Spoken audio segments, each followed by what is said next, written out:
Okay, thank you, Steve.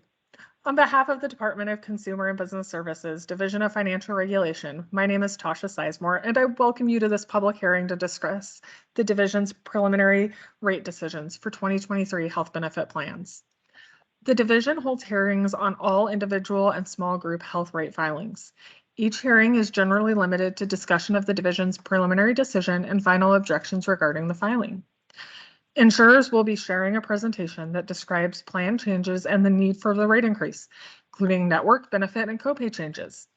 During this time, carriers will be permitted to defend their assumptions using information submitted in the filing or indicate agreement with the filings. Carriers may not introduce new information or propose new or revised assumptions at this time.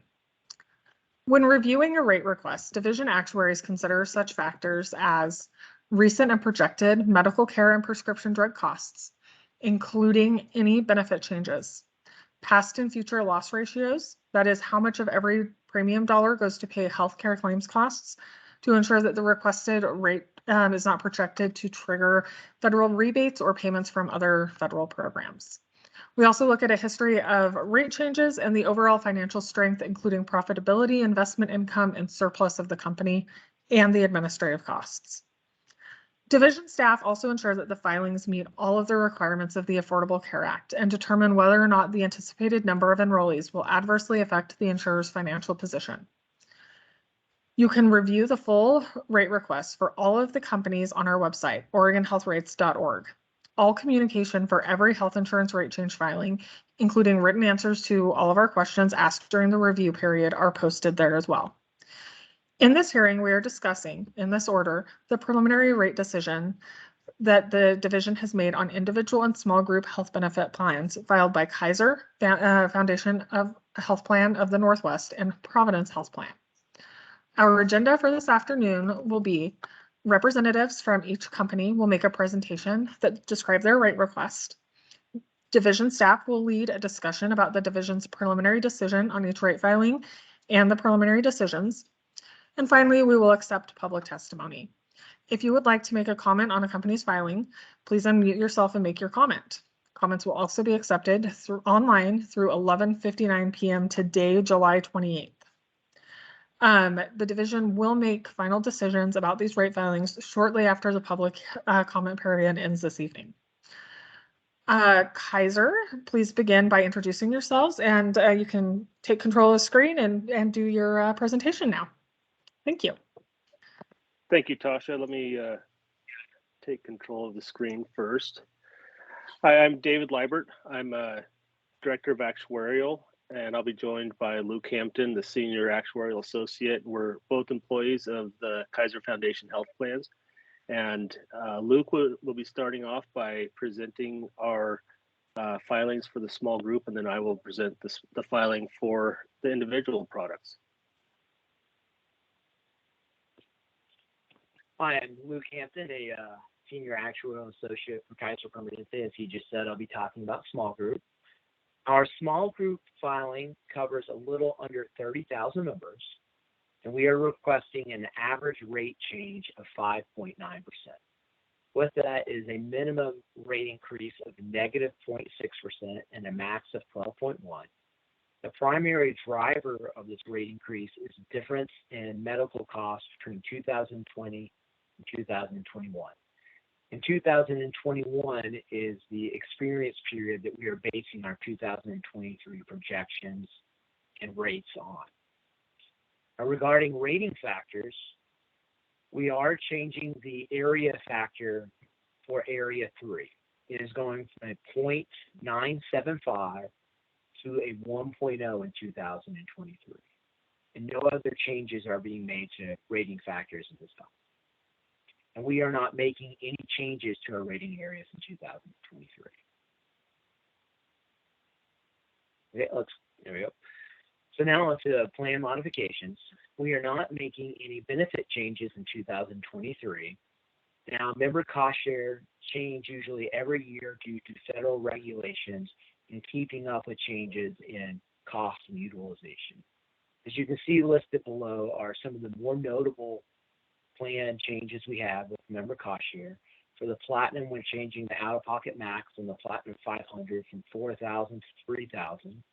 On a number of our Silver and Bronze plans, we're changing the plan coinsurance from either 30 or 35% to 40%.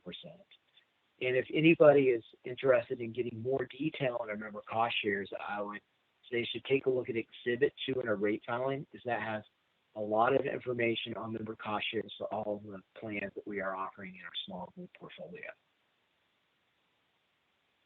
So there you go. Now for our HSA plans, our Silver 3200 plan, we are changing your deductible from $2,800 to $3,200. And our out-of-pocket max is changing from $5,400 to $5,900. Our Bronze 6900 plan is not having any member cost share changes for 2023. Now for 2023, we are introducing our KP Plus network. KP Plus offers members access to external providers for a select number of office visit procedures. And it still gets access to our internal KP network, which is the same network that our HMO plans offer. Now, there are no other major changes to our network at this time.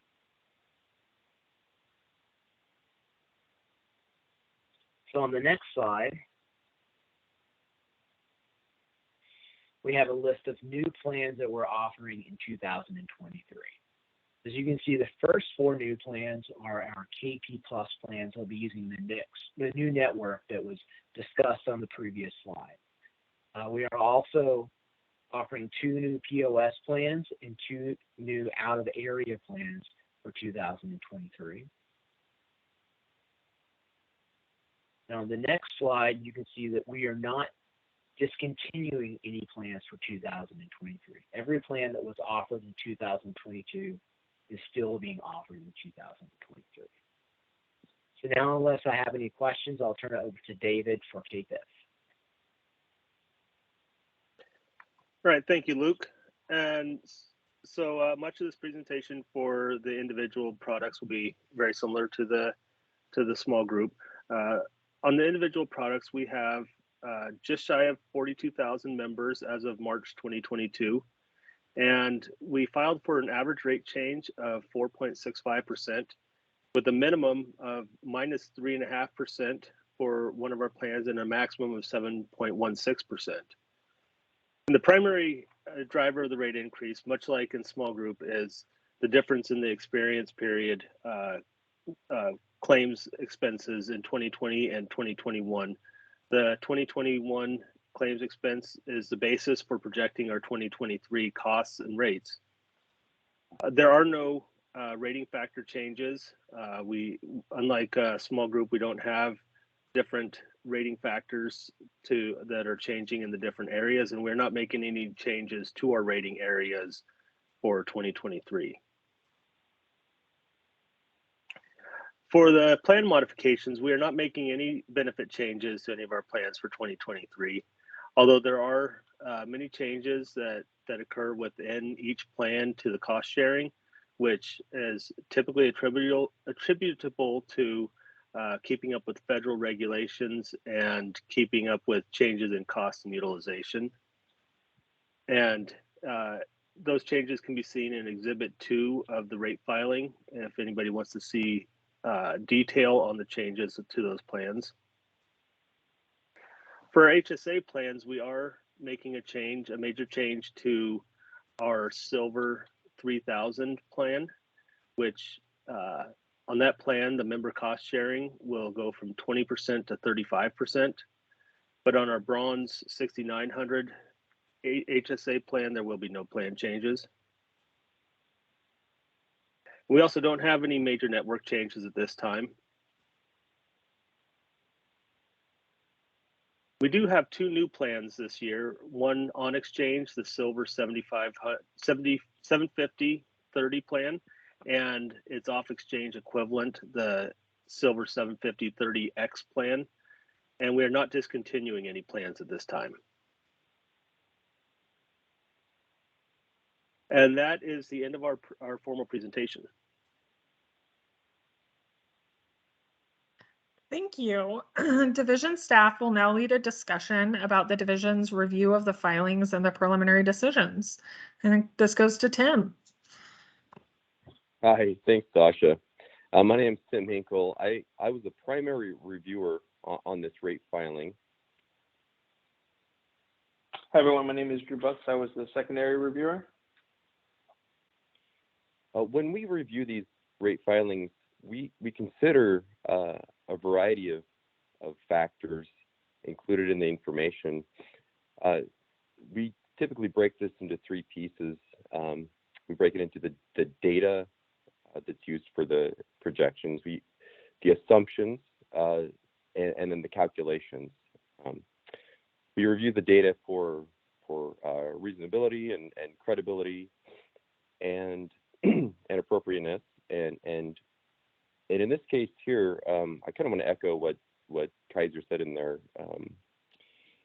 presentation, is that we did consider what the experience would look like between 2020 and 2021.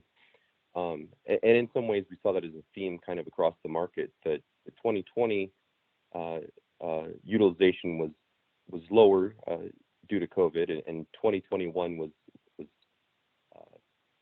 a little bit higher just because that there's a bit of a rebound and things are back to the norm. And that does account for the rate increase on, the additional portion of a rate increase in some of the filings across the market, and certainly in the case of both the individual and small group for Kaiser. We did review the assumptions, and typically here the biggest driver for assumptions is trend. Kaiser uses a trend that's slightly different than the rest of the market because Kaiser is slightly different. We did review the trend. They use a 2% trend. While we did review it and discuss it, we decided to accept it, and no further action was taken on the trend. There were a few other things that we looked at on both the individual and small group side, and that was the risk adjustment. And with risk adjustment, we were lucky this year that the final numbers came out prior to our preliminary decision. Typically, based on the timing of the hearing, it's usually after the hearing that the final numbers come out.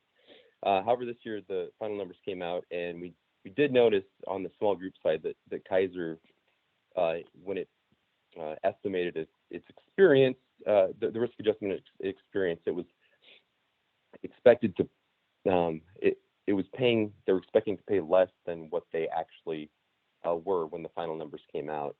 And because of this, we asked the question, and Kaiser responded that they believe that their rates were not adequate as filed, and instead of requesting a 3.9% rate increase, they are requesting a 5.9% rate increase on the small group side. And we felt that was reasonable. And for the small group side, we proposed to approve as filed. And I'll speak a little bit about the individual side. There's only one other little portion on the individual side that we considered that we don't typically consider on the small group side, and that is the risk adjustment. Excuse me, the reinsurance.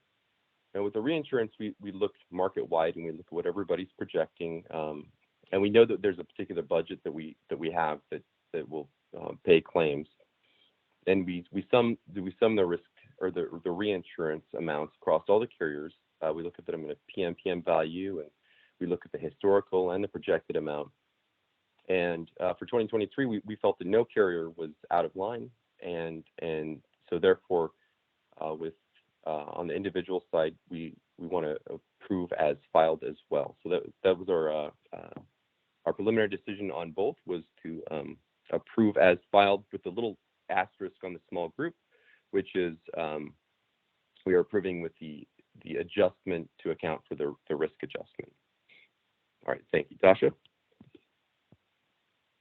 Thank you, Tim. Kaiser, do you have any additional information or comments that you would like to make on these filings? We do not at this time, no. No. Okay. Next, we will hear from Providence and we will pause briefly. Give me just Let a me know. sec, hold on.